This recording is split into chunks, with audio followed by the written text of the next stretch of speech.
दोस्तों नमस्कार। कल रात एक बहुत बड़ी न्यूज आई। ऑनलाइन गेमिंग ड्रीम11, माई11, सर्कल, विंजो, ये जितने भी रियल मनी गेम इन्वॉल्व रहते हैं उस पे सरकार का डंडा चला है।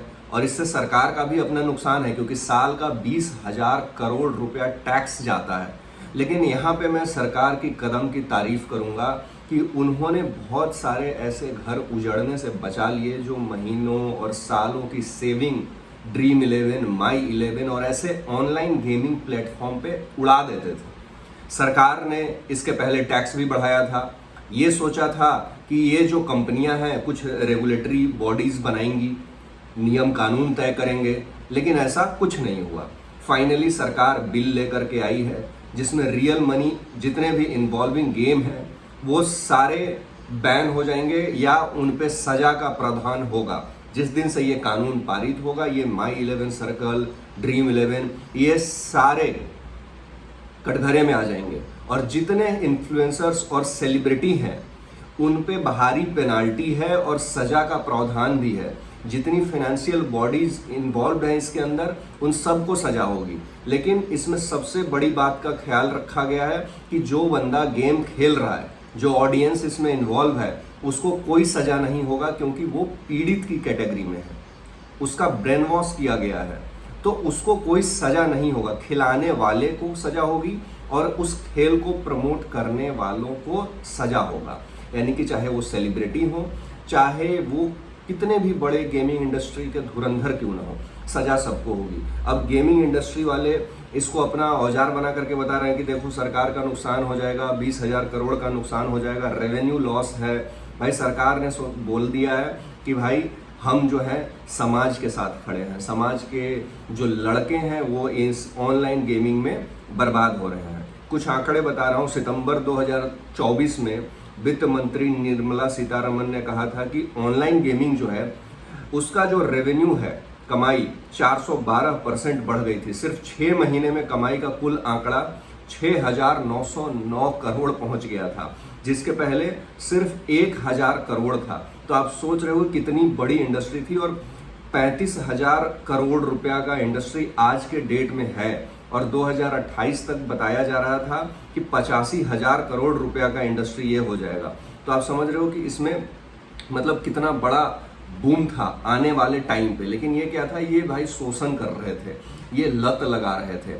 महादेव बेटिंग ऐप का नाम सुना होगा आप लोगों ने, जिसपे सरकार का शिकंजा कसा था। दुबई में बैठा आदमी हजारों करोड़ रुपया, 9,000 करोड़, 10,000 करोड़ रुपया बना रहा था। और इंडिया में आदमी महादेव ऐप जो लीगली लिस्टेड भी नहीं था, मतलब आप सोचो कि वो प्ले स्टोर पे भी नहीं था, अलग से डाउनलोड करके लोग खेलते थे और लाखों करोड़ रुपए हारते थे।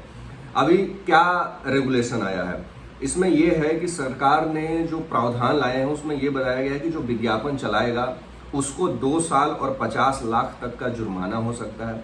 कहीं भी अगर ऐड दिख गया तो ऐड चलाने वाले के ऊपर 2 साल की सजा और 50 लाख का जुर्माना है। इसके बाद सरकार जो है जो खेल रहा है उसको विक्टिम मानेगी क्योंकि उसके साथ ब्रेन वॉश करके उसका दिमाग डाइवर्ट करके इस गेम में उसको फंसाया गया है, लत लगाया गया है। जितने भी फाइनेंशियल इंस्टीट्यूशन हैं, पेमेंट गेटवेज हैं, चाहे रियल मनी गेम्स के ट्रांजैक्शन में जितने पेमेंट गेटवे या यूपीआई वाले इन्वॉल्व हैं उनको भी चेतावनी दी गई है, सजा का प्रावधान उनके लिए भी है। तो अब क्या है कि कोई भी सेलिब्रिटी या बॉलीवुड का सितारा हो या क्रिकेट का हीरो हो, अगर रियल मनी गेम का ऐड करता है तो उस पर भारी पेनाल्टी लगेगा और 3 साल तक का जेल हो सकता है। ठीक है, तो यानी कि अब जो है सेलिब्रिटी लोगों को भी सोचना पड़ेगा कि भाई साहब अब आप हल्के में चीज़ों को नहीं ले सकते हैं। और निर्मला सीतारमन ने जब टैक्स का स्लैब बढ़ाया था तब भी ये चीज़ बोली थी कि भैया रेगुलेटरी बॉडी बना लो, कुछ इसमें सुधार करो। लेकिन ऑनलाइन गेमिंग वालों को पैसे का इतना चस्का लग गया है, आप समझ इतना से जाओ कि वो लोग 20-20 हजार करोड़ टैक्स दे रहे हैं साल का। परसेंटेज ऑफ विन जो आम आदमी है वो कितना करोड़पति बनता है, हर दिन करोड़पति बनने की लालसा में वो टीम बनाता है।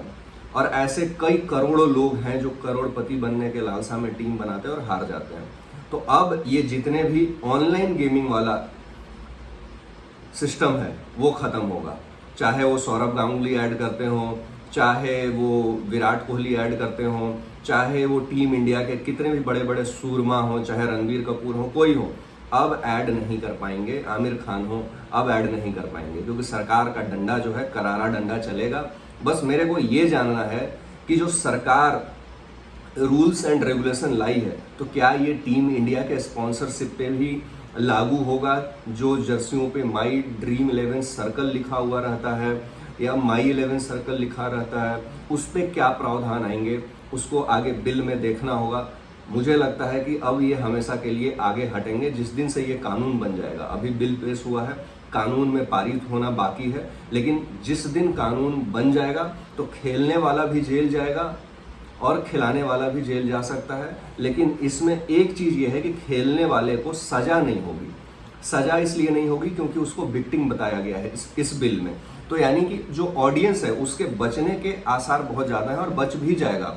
लेकिन जो फिनेंशियल बॉडी है, जो ऑर्गेनाइजिंग बॉडी है, फिनेंशियल बॉडी मतलब जो यूपीआई से आप ट्रांजैक्शन करते हो, चाहे फ़ोन पे हो, गूगल पे हो, भीम ऐप हो, पेटीएम हो, XYZ हो, इसमें सरकार ने ये हवाला दिया है कि ये जो ऑनलाइन गेमिंग ट्रांजैक्शन होते हैं ये हवाला का भी जरिया है।